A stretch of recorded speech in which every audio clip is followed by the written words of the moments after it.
Senate की तरफ से एक नई करारदाद मंजूर हुई। ये है सिविलियन केसेस के हवाले से कि क्या उसको फौजी अदालतों में सुना जाए या नहीं। सुप्रीम कोर्ट इस हवाले से क्या कहती है, पार्लियामान का क्या कहना है, वो आपके सामने है। लेकिन सेनेट ये मानती है कि 9 मई जैसे वाक़यात जहां फ़ौजी तनसीबात पे हमले होते हैं, यकीनन इसका ट्रायल फ़ौजी अदालतों में ही होना चाहिए। एक दफ़ा फिर अगर आप डेमोक्रेटिक और अपनी शख्सी आज़ादी की बात करें, सिविलियन राइट्स की बात करें, इस पर हम अपने माशरे को पोलराइज पाते हैं। इस वक्त हमारे साथ मौजूद है अब्दुल्ला हमीद गुल साहब, डिफेंस एनालिस्ट हैं। इसके अलावा चेयरमैन हैं जी जवानान पाकिस्तान के। अस्सलाम वालेकुम अब्दुल्ला साहब। वालेकुम अस्सलाम, सुबह बखैर। सुबह बखैर आपको। अब्दुल्ला साहब, आपका एक नाता भी है पाकिस्तानी इदारों से, मिलिट्री इस्टेब्लिशमेंट से। मुझे ये बताइए कि किस तरह देखते हैं सेनेट के इस करारदाद को।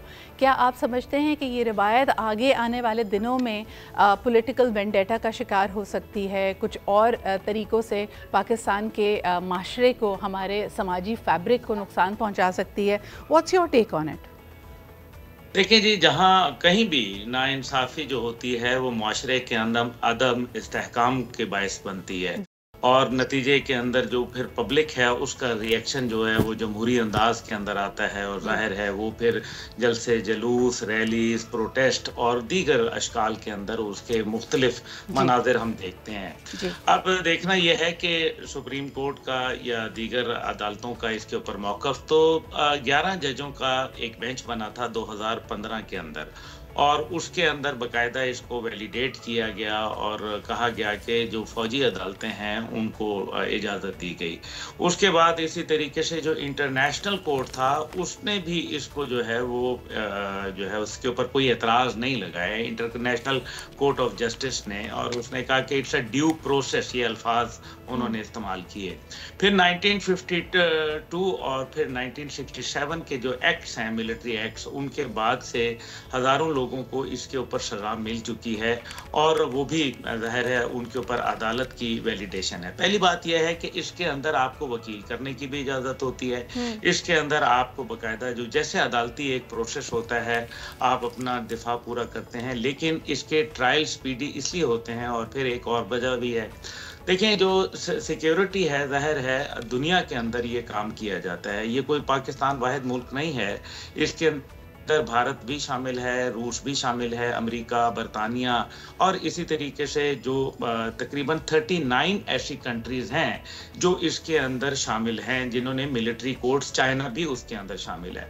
ठीक है, ये एक इस वजह से पाकिस्तान में जो मौजूदा दहशतगर्दी है, सिद्रा साहिबा आपने वो देख ली है, और उसके नतीजे में जब जज साहिबान के घरों में जब दहशतगर्द आपको पता है पहुंचते हैं, या उनका जो माशरे में एक नेटवर्क होता है उसके तहत जब वो उनको धमकियां देते हैं, तो जज साहिबान के लिए मुश्किलात होती हैं। मेरा ज़ाती ख्याल ये है कि मिलिट्री कोर्ट्स के हवाले से जहां हम सोच रहे हैं वहां हमें एक और प्रोसेस भी सोचना चाहिए कि अगर हम जजेस को जो है वो बिल्कुल उनके जो उनका डेटा है उसी गैर राज में रखें, और ऑडियो या वीडियो लिंक्स जो आजकल हमने मॉडर्नाइजेशन शुरू की हुई है, उस वीडियो लिंक के ऊपर उनको जो है वो अपने जितने भी क्लाइंट्स हैं उनको सुने।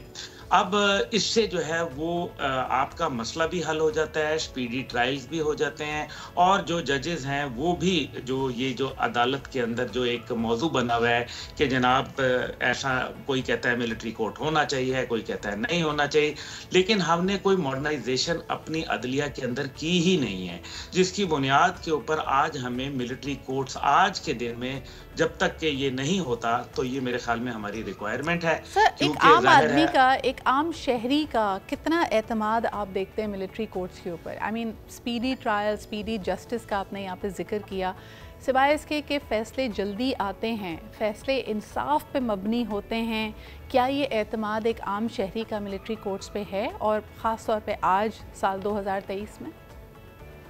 आज साल 2023 के अंदर तो मेरा नहीं ख्याल, क्योंकि ऐसा कोई इनके ऊपर एतमाद है, क्योंकि हमारे इदारों के मुतल्लिक ही बहुत सारे जो सवालिया निशान हैं वो खड़े कर दिए गए हैं, और उसके पीछे जो भी वजूहात हैं 9 मई के वाक़यात तक वो चले जाते हैं, तो मैं समझता हूँ कि वो तो एक अलहदा बात है। लेकिन इससे पहले मेरे ख्याल में काफ़ी हद तक लोगों का, अगर आप कहें तो 60-40 का रेशो ये था जिसके अंदर लोग एतमाद करते थे मिलिट्री कोर्ट्स में। और फिर ये भी बात है ना कि 2015 के अंदर जब इन्होंने सुप्रीम कोर्ट ने वैलिडेट किया और फिर 2016 और 17 के अंदर दोबारा इसके ऊपर उनकी आ गई जजमेंट, तो नतीजा ये निकला कि तब या तो वो जज गलत थे या आज का फैसला गलत है, दोनों में से एक गलत है। और अगर एक गलत है तो जो गलत है चाहे वो 2015 वाले ही, उनको फिर मेरे ख्याल में they should be brought to justice. लेकिन मसला यहाँ ये है कि एक दिन कोई फैसला होता है, ये अलमिया ये है हमारा कि हम 140वें नंबर के ऊपर हमारी अदालती निज़ाम दुनिया के अंदर खड़ा है। ये एक बहुत मेरे ख्याल में अफसोसनाक और लम्हा फिक्रिया है।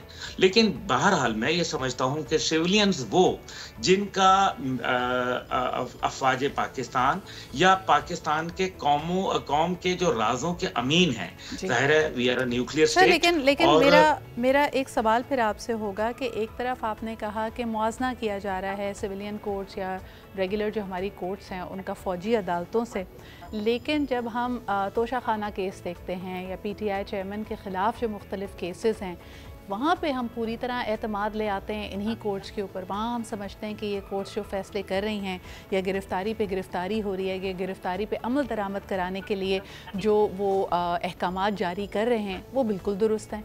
तो ये तो मुझे ऐसा लग रहा है कि we are living in 2 different world's.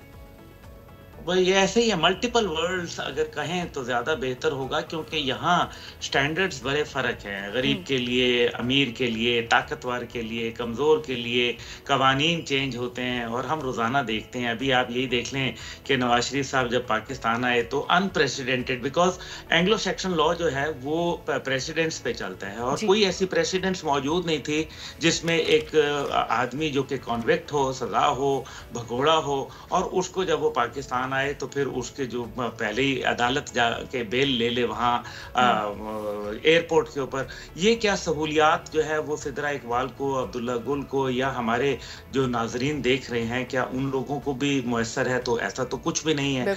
तो फिर ये जो स्टैंडर्ड्स हैं नेचुरली, उससे फिर सिद्रा साहिबा होता ये है कि माशरे के अंदर उबाल पैदा होता है। अब्दुल्ला साहब, आपको क्या लगता है कि PTI को इंसाफ के लिए, यानी मुझे ये भी बड़ा आयरॉनिक लगता है कि पाकिस्तान तहरीक इंसाफ को इंसाफ के लिए सिर्फ और सिर्फ सुप्रीम कोर्ट की तरफ क्यों देखना पड़ता है? एक दफ़ा फिर उन्होंने इल्तिजा की है, अर्ज किया है सुप्रीम कोर्ट ऑफ पाकिस्तान को कि वो नज़रसानी करें, नोटिस लें क्रैक डाउन का। किस तरह देखते हैं आप समझते हैं कि अब 8 फरवरी को इलेक्शंस अनाउंस हुए हुए हैं, मुल्क में कोई ऐसा रवैया, कोई ऐसा इन्वायरमेंट हमें नज़र नहीं आ रहा कि हमें लगे कि हम इलेक्शंस के करीब जा रहे हैं, माँ सिवाय इसके कि MQM का इत्तेहाद PMLN से हुआ है, वो भी कितना देर पा है, it is yet to be seen. आप मुझे बताइए कि क्या पाकिस्तान तहरीक इंसाफ जिस तरह बार बार अर्ज करती है सुप्रीम कोर्ट को, कोई रिलीफ की तवक्को वो कर सकते हैं? और इस क्रैकडाउन के बारे में आपका क्या तज्जिया है? देखिए, जो क्रैकडाउन है वो तो मैं समझता हूँ कि जो लोग तो किसी भी वेंडलिज्म में 9 मई के वाक़यात में स्टेट मुखालिफ एजेंडे के अंदर मुलविस थे, वो चाहे मुस्लिम लीग के हों, चाहे वो PTI के हों, चाहे वो JUI के हों, चाहे पीपल्स पार्टी के हों, मुझ समेत किसी को ना छोड़ा जाए। और जहाँ तक जो बेकसूर लोग हैं, मेरे ख्याल में उनके ऊपर जो है वो सख्ती करना जो है वो रिजेंटमेंट के नतीजे में निकलेगा। तीसरी चीज़ ये है कि एक प्रोसेस है। बहरहाल आपको अगर तहरीक इंसाफ को या तो आप कालदम करार दे दें, और अगर आप नहीं देते, जो कि अभी तक नहीं दी गई, जिसका मतलब यह है कि अदालत रिलीफ दे रही है उनको, और अगर अदालत उनको रिलीफ दे रही है, जैसा कि हम माजी में देख चुके हैं, कुछ ऐसे जज साहिबान की बातचीत भी सामने आई जो कि मेरे ख्याल में काफ़ी, वो भी एक मेरे ख्याल में हमारे लिए एक अफसोस का मुकाम है। लेकिन हमने ये भी देखा कि वहाँ भी अदालतों ने जाके, जिस तरह मैंने आपको नवाज शरीफ साहब का जिक्र किया, इमरान खान साहब के लिए भी जो है वो बाकायदा वहाँ हाजिरी उनकी गाड़ी में ही लगवा ली गई, और फिर तोड़ फोड़ भी हुई, मर्सिडीज गाड़ी में आना भी हुआ, प्रोटोकॉल भी मिले। जी बिल्कुल। अब्दुल्ला साहब, एक आखिरी सवाल करना चाहूँगी, ज़रा हट के मौजू हो जाएगा। गैर कानूनी अफ़गान जो पाकिस्तान में मुकीम है और उनकी वतन वापसी का सिलसिला, बुख्ती साहब का बयान आया, उन्होंने कहा कि कोई क्रैकडाउन अभी तक उनके ख़िलाफ़ ऑपरेशन का आगाज़ नहीं किया गया है, अभी भी उनको वॉलंटरली फैसिलिटेट करके वतन वापसी का उनका सिलसिला यकीनी बनाया जा रहा है। आपने जो यहाँ पे ख़ुद आपके अल्फाज है कि मल्टीपल वर्ल्ड्स, यानी जो इंसान अगर साहिब हैसियत है उसके लिए अलग कवानीन है, उसके लिए अलग सहूलियात हैं। आप समझते हैं कि ये जो बिल्कुल बॉटम ऑफ द रंग पे हैं, एक तो गैर मुल्की हैं, गैर कानूनी तौर पे पाकिस्तान में मुकीम हैं, इनके साथ जो रवैया होगा या इनकी जो वतन वापसी का सिलसिला है वो बिल्कुल फूल प्रूफ है, उसमें कोई ज़्यादती नहीं हो रही, वो बिल्कुल एहसन तरीके से आगे बढ़ रहा है, क्या आप समझते हैं? नहीं, ऐसा तो नहीं होता ना, पर लेकिन पहले वो पिछले वाले सवाल का मेरे ख्याल है कि अदालत पीटीआई को रिलीफ देगी, ये तो चलें, यहाँ बात खत्म हो गई। अभी हम इस पे अफगानिस्तान पे देखें, वो लोग जो भी थे हमारे पास रहे, और अगर हमने, जैसे आपने अपने शुरू बयानिए में कहा कि भाई ये लोग यहाँ रह रहे थे, क्या माजी की हुकूमतें सोई पड़ी थी? देखिए, हमारा कसूर हमारा था, हमारे एडमिनिस्ट्रेटिव फॉल्ट थे, हमारे जो है वो डिप्लोमेटिक फ्रंट पे फेलियर्स थे। नतीजा ये निकला कि हमने अपने फेलियर्स को छुपाने के लिए उनको स्केपगोट बना लिया, अफगानियों को। देखिए, वो रह रहे थे, ये रजिस्ट्रेशन कराना किसका काम था? उन्होंने आके करवानी थी या हुकूमत पाकिस्तान ने करवानी थी? तो फिर क्यों नहीं करवाई? और सबसे बढ़कर ये अब्दुल्ला साहब, मैं कभी कभी सोचती हूँ कि जब ये इनको फैसिलिटेट, यानी इन्वर्टेड कॉमर्स फैसिलिटेट करने का जो सिलसिला जारी है, the authorities, the departments know exactly where they were, यानी जहाँ जहाँ जाकर इनके मोहल्लों में या रहने की रिहाइश की जगहों पे जाके ऑपरेशन किया जा रहा है या इनसे कहा जा रहा है कि अब आप वतन वापस जाइए, इनको उठाया जा रहा है, गिरफ्तार करना तो मेरे ख्याल में गलत लफ्ज़ होगा, बट जिस तरह भी इनको they have been picked up and they are being asked to leave, तो they knew exactly where they were. तो फिर ये गैर कानूनी तौर पे कहीं छुपकर तो नहीं बैठे थे, they were right there in broad daylight. कभी भी नहीं थे। और फिर क्या रोहिंग्या के लोग नहीं बैठे हुए? क्या जो है वो बंगाल के लोग नहीं आके बैठे हुए? तो फिर क्या ये एक वन साइडेड ऑपरेशन हो रहा है? तो ये जो आपने कहा कि इसके अंदर 3 लाख लोग अभी तक जा चुके हैं, अकॉर्डिंग टू द जो मुफ्ती साहब ने जैसे बात कहा। लेकिन मसला यहाँ ये है कि जो 3 लाख लोग जा चुके हैं और जिस तरह से जा रहे हैं, ये कैसे हो सकता है कि पाकिस्तान में हर चीज जो है वो बिल्कुल सही हो? मैं एक आपकी वसातत से एक पॉइंट है, हमारे वजीर आजम साहब जो है वो अमेरिका गए, फ्रांस गए, बरतानिया गए, सऊदी अरब गए, यूएई गए, उज़्बेकिस्तान गए। क्या उनको वो एक काकड़ हैं, पश्तून हैं, क्या उनको अफगानिस्तान नहीं जाना चाहिए था? यहाँ रोज सिक्योरिटी फोर्सेस के लोग शहीद हो रहे हैं, पाकिस्तान के लिए कुर्बानियां दे रहे हैं। मुझे पता है कि वहाँ दाइश एक्टिव है और जो टीटीपी है उसको बैकिंग है इंडिया और बाकी ममालिक की।